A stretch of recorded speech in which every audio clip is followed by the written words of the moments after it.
ఎంత అవినీతి!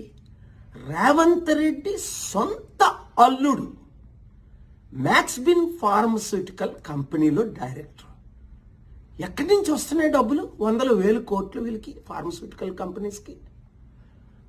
అంతేకాకుండా కొడంగల్లో రైతులను బలవంతంగా ఫోర్స్ చేసి భూములు స్వీకరించడం అంటే ఇప్పుడే కంప్లైంట్ వచ్చింది.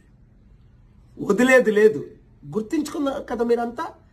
కామారెడ్డి రైతులకు ఫిబ్రవరి 2023లో అన్యాయం జరుగుతుంటే, ఆత్మహత్యలు చేసుకుంటే తెలంగాణ హైకోర్టులో నేను వాదించి 1000 కుటుంబాలను కాపాడాను. అప్పుడు త్వరలో వస్తున్నాను 2-3 రోజుల తర్వాత.